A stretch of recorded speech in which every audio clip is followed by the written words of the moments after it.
নমস্কাৰ, এই মুহূৰ্তত আহি পৰিছে কেইবাটাও গুৰুত্বপূৰ্ণ খবৰ। আজি হৈছে 9 জানুৱাৰী। অসমৰ লগতে ভাৰতৰ বিভিন্ন প্ৰান্তৰ পৰা কেইবাটাও ৰাতিপুৱাৰ নতুন খবৰ যুগুতোৱা হৈছে। আৰু এনেকুৱা ধৰণৰ খবৰসমূহ যদি নিতেও চাব বিচাৰে তেনেহ'লে চেনেলটো ছাবস্ক্ৰাইব কৰি কাষত থকা বেল আইকনটো প্ৰেছ কৰাৰ লগতে ভিডিঅ'টোত লাইক কৰি উৎসাহিত কৰিব। অসম চৰকাৰে চতুৰ্থ বৰ্গৰ কৰ্মচাৰীসকলৰ বাবে প্ৰেৰণ কৰিছে এটা ভাল খবৰ। জানুৱাৰী মাহৰ ভিতৰতে এই ভাল খবৰটো প্ৰেৰণ কৰিব। চৰকাৰী কৰ্মচাৰীসকললৈ এই নতুন খবৰ কঢ়িয়াই আনিছে অসম চৰকাৰে। চৰকাৰী বিভাগত কৰ্মৰত চতুৰ্থ বৰ্গৰ পুৰুষ আৰু মহিলা উভয় কৰ্মচাৰীকে খাদী কাপোৰ দিয়াৰ বাবে চৰকাৰে গ্ৰহণ কৰিছে এটা ব্যৱস্থা। উল্লেখযোগ্য যে এই সিদ্ধান্ত শীঘ্ৰে কাৰ্যকৰী কৰাৰ বাবে চৰকাৰে সকলো প্ৰকাৰে প্ৰস্তুত চলাইছে। জানুৱাৰী মাহৰে পৰা চৰকাৰৰ এই পদক্ষেপ বাস্তৱ ৰূপ পাব। চতুৰ্থ বৰ্গৰ কৰ্মচাৰীসকলক দিয়া হ'ব খাদী চাৰ্ট, এৰী চাদৰ ইত্যাদি। প্ৰধানমন্ত্ৰী নৰেন্দ্ৰ মোদীৰ আত্মনিৰ্ভৰ ভাৰতৰ সপোন বাস্তৱ কৰাৰ বাবে এই পদক্ষেপ গ্ৰহণ কৰা বুলি সদৰি কৰিছে মুখ্যমন্ত্ৰী সৰ্বানন্দ সোণোৱালে। লগতে সুচাৰুৰূপে এই কাৰ্য সম্পাদন কৰাৰ বাবে হস্ততাঁত আৰু লগতে বস্ত্ৰ শিল্প বিভাগৰ মন্ত্ৰী ৰঞ্জিত দত্তক নিৰ্দেশো দিছে মুখ্যমন্ত্ৰী সৰ্বানন্দ সোণোৱালে। প্ৰথম পৰ্যায়ত চৰকাৰী কৰ্মচাৰীসকলক দিয়াৰ বাবে 8,000 ইয়াত উল্লেখ কৰিছে 80,000 বস্ত্ৰ প্ৰস্তুত কৰা হ'ব বুলি মুখ্যমন্ত্ৰী সৰ্বানন্দ সোণোৱালে সদৰি কৰিছে। অখিল গগৈ ৰাজ্যৰ দলৰ সভাপতি হিচাপে নিৰ্বাচিত। কাৰাগাৰৰ পৰা নেতৃত্ব দিব অখিল গগৈয়ে। সকলো জল্পনা কল্পনাৰ অন্ত পৰিল। অখিল গগৈ হ'ব ৰাজ্যৰ দলৰ সভাপতি। দীৰ্ঘদিনৰ পৰা অব্যাহত থকা জল্পনা কল্পনা অৱসান ঘটাই এই ক্ষেত্ৰত শুকুৰবাৰে মৰাণৰ ৰাজনৈতিক অভিৱৰ্তনস্থলীত সিদ্ধান্ত গ্ৰহণ কৰা হয়। ৰাজ্যৰ বিভিন্ন প্ৰান্তৰ পৰা প্ৰতিনিধিসকলে অখিল গগৈকে সভাপতি হিচাপে বিচৰাৰ কথা অৱগত কৰাৰ পিছতে এই সিদ্ধান্ত গ্ৰহণ কৰা হৈছে। প্ৰতিনিধি সভাত অখিল গগৈক সভাপতি হিচাপে নিৰ্বাচিত কৰাৰ পিছতে দলীয় কৰ্মীসকলৰ মাজত আনন্দমুখৰ পৰিৱেশ বিৰাজ কৰিছে। উল্লেখযোগ্য যে বৃহস্পতিবাৰে অখিল গগৈ মুকলি আকাশৰ তললৈ অহাৰ ক্ষেত্ৰত ৰায়দান হৈছিল। আদালতৰ ৰায় অখিল গগৈৰ পক্ষ নোযোৱাৰ বাবে তেওঁ এতিয়া কাৰাগাৰত থাকিব লাগিব। আৰু এনে পৰিস্থিতিত অখিল গগৈয়ে কাৰাগাৰৰ পৰাই ৰাইজৰ দলক নেতৃত্ব দিব। উল্লেখযোগ্য যে মৰাণৰ অভিৱৰ্তনখনতে আন কেতবোৰ বিষয়ত গুৰুত্বপূৰ্ণ সিদ্ধান্ত গ্ৰহণ কৰা হৈছে। ৰাইজৰ দলৰ মুখ্য উপদেষ্টা নিৰ্বাচিত বিশিষ্ট চিন্তাবিদ ডক্টৰ হীৰেণ গোহাঁই। সন্ত্ৰাসবাদীৰ সৈতে জড়িত কোন? হিমন্ত বিশ্ব শৰ্মা নে অখিল গগৈ? হিমন্ত বিশ্ব শৰ্মাহে আলফাৰ হৈ দণ্ড দাবী কৰি গ্ৰেপ্তাৰ হৈছিল। সন্ত্ৰাসবাদীৰ লগত জড়িত কোন? অখিল গগৈক হেনো কা আন্দোলনৰ বাবে নহয়, সন্ত্ৰাসবাদীৰ লগত জড়িত প্ৰমাণৰ ভিত্তিতহে অখিল গগৈক গ্ৰেপ্তাৰ কৰা হৈছে বুলি পিছত হিমন্ত বিশ্ব শৰ্মাই জানিবলৈ দিছে। মন্ত্ৰী হিমন্ত বিশ্ব শৰ্মাৰ অখিল গগৈক গ্ৰেপ্তাৰ সন্দৰ্ভত কৰা মন্তব্যৰ পিছতে উভতি ধৰে কৃষক মুক্তি আৰু ৰাইজৰ দলে। ক্ষমতাই মূৰত ধৰিছে মন্ত্ৰী হিমন্ত বিশ্ব শৰ্মাৰ। হিমন্তৰ এই কথাৰ পাছতে বিভিন্ন অসমৰ চুকে কোণে মন্তব্য প্ৰকাশ কৰা দেখা পোৱা গৈছে। সেয়েহে আবুল তাবুল বকিছে বুলি উল্লেখ কৰিছে বিভিন্নজনে। ষড়যন্ত্ৰমূলকভাৱে গ্ৰেপ্তাৰ কৰিছে অখিল গগৈ আৰু অখিল গগৈৰ গণভিত্তিক ভয় খাইছে হিমন্ত বিশ্ব শৰ্মাই। ভয় খাইছে 2021 নিৰ্বাচনক লৈ। অখিল গগৈ মুকলি হ'লে ভাবুকি আহি পৰিব হিমন্তৰ ওপৰত। সেয়েহে অন্যায়কৈ জোৰকৈ কাৰাৰুদ্ধ ৰাখিব বিচাৰিছে অখিল গগৈক। আৰু ভয়ৰ কাৰণে আক্ৰোশমূলকভাৱে গ্ৰেপ্তাৰ কৰিছে অখিল গগৈ। মন্ত্ৰী হিমন্ত বিশ্ব শৰ্মাৰ মন্তব্যক এইদৰে উভতি ধৰিলে ধৈৰ্য কৰে কমল মেডিৰো সমালোচনা মন্ত্ৰী হিমন্ত বিশ্ব শৰ্মাক। মন্ত্ৰীগৰাকীৰ মন্তব্যক লগতে অৰ্ধসত্য আখ্যা কমল কুমাৰ মেডি। কা বিৰোধী আন্দোলনক নেতৃত্ব দিয়াৰ বাবে গ্ৰেপ্তাৰ কৰিছিল অখিল গগৈক আৰু সন্ত্ৰাসবাদীৰ হেনো তেওঁলোকৰ সম্পৰ্ক থকাৰ কথা উল্লেখ কৰিছিলে। কিন্তু সন্ত্ৰাসবাদীৰে কোনো ধৰণৰ সম্পৰ্ক নাই বুলিও অখিল গগৈৰ উল্লেখ কৰিছে। আনহাতে আলফাৰ হৈ দণ্ড দাবী কৰি গ্ৰেপ্তাৰ হৈছিল হিমন্ত বিশ্ব শৰ্মা। কিন্তু তাৰ পিছতো জামিন পাইছিল হিমন্তই।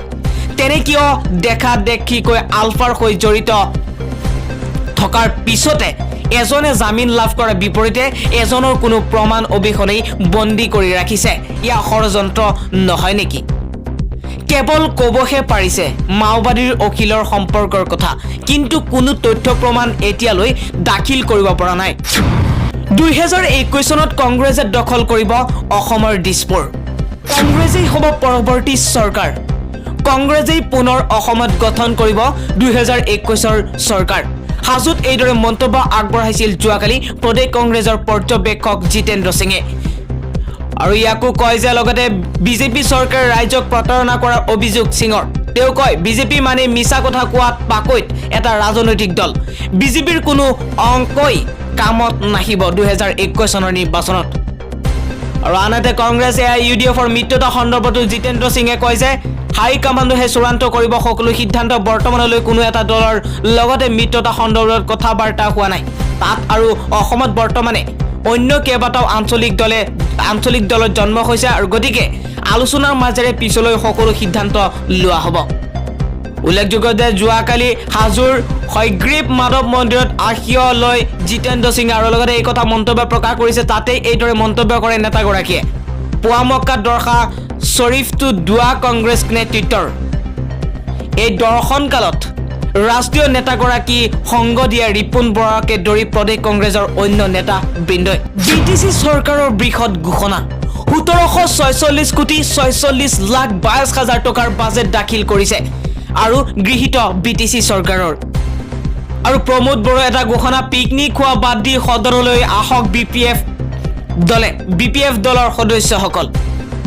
আৰু সকলো খোলাসা হ'ব বুলি এই মন্তব্য প্ৰকাশ কৰিছে BTCৰ বৰ্তমানৰ প্ৰধান প্ৰমোদ বড়োৱে লগতে ইয়াকো কয় যে কোনো ক্ষেত্ৰতে বেমেজালি থাকিলে প্ৰয়োজন বশত CBI তদন্ত দিয়া হ'ব আৰু যোৱাকালি বাজেট অধিৱেশনত দাখিল কৰে BTCয়ে সেই অধিৱেশনৰ অন্ততে এই মন্তব্য কৰে BTCৰ প্ৰধানে যোৱাকালি অধিৱেশনত প্ৰমোদ বড়ো নেতৃত্বাধীন BTC চৰকাৰে 1746 কোটি 46 লাখ 22 হাজাৰ টকাৰ বাজেট দাখিল আৰু গৃহীত কৰে আৰু লগতে BPF দলৰ নিৰ্বাচিত প্ৰতিনিধিসকলে বাজেট অধিৱেশনৰ সময়ত সদনত উপস্থিত নথকাত প্ৰমোদ বড়োৱে কয় অকল শাসনত থাকিলে সদনলৈ আহিব আৰু শাসনত নাথাকিলে সদনলৈ নাহিব সেয়া নিতান্তই গৰিহণাযোগ্য আৰু ৰাইজে যিহেতু নিৰ্বাচিত কৰিছে সেয়া ৰাইজৰ প্ৰতিনিধি হিচাপে তেওঁলোক সদনত থকাটো উচিত আৰু লগতে প্ৰমোদ বড়োৰ নেতৃত্বাধীন BJP UPPL আৰু লগতে GSPৰ সন্মিলিত পৰিষদীয় চৰকাৰখনে যোৱাকালি সদনত পোন প্ৰথমবাৰৰ বাবে বাজেট উত্থাপনৰ সময়ছোৱাত বিৰোধী দল তথা BPFৰ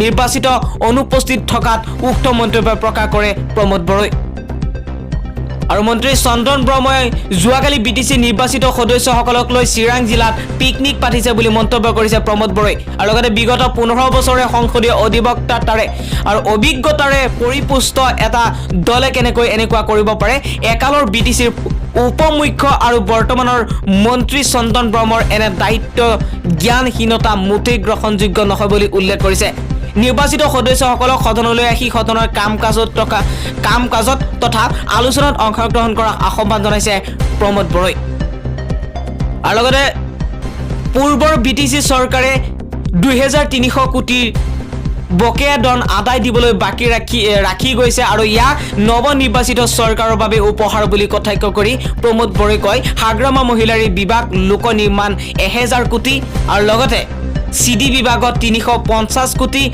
বকেয়া আদায় দিবলৈ এতিয়াও বাকি আছে আৰু এই সকলোবোৰৰ ওপৰত বিভাগীয় তদন্ত হ'ব বুলি উল্লেখ কৰিছে মুখ্যমন্ত্ৰী বিজিলেন্স সেলৰ তদন্ত হ'ব আৰু প্ৰয়োজন বশত CBI তদন্ত হ'ব বুলি মন্তব্য কৰি দুৰ্নীতি কৰা কোনেও হাৰি যাব নোৱাৰিব বুলি মন্তব্য কৰিছে প্ৰমোদ বড়োই আৰু উল্লেখযোগ্য যে যোৱাকালি প্ৰমোদ বড়োৰ নেতৃত্বাধীন BJP UPPL আৰু GSPৰ সন্মিলিত পৰিষদীয় চৰকাৰখনে অসমত পোন প্ৰথমবাৰৰ বাবে বাজেট উত্থাপন কৰে সৰ্বমুঠ 39টা বিভাগৰ বাবে 2 পৰা 2021 বৰ্ষৰ 1746 কোটি 46 লাখ 22 হাজাৰ টকাৰ বাজেট দাখিল কৰে আৰু সৰ্বসন্মতিক্ৰমে গৃহীত হয় আৰু এইবেলি শিক্ষা যাতায়াত গ্ৰাম্য উন্নয়নত অধিক গুৰুত্ব দিয়া হ'ব বুলি মন্তব্য কৰিছে প্ৰমোদ বড়োই প্ৰশ্নৰ শিতানত কেইবাগৰাকী নিৰ্বাচিত সদস্যই প্ৰশ্ন উত্থাপন কৰে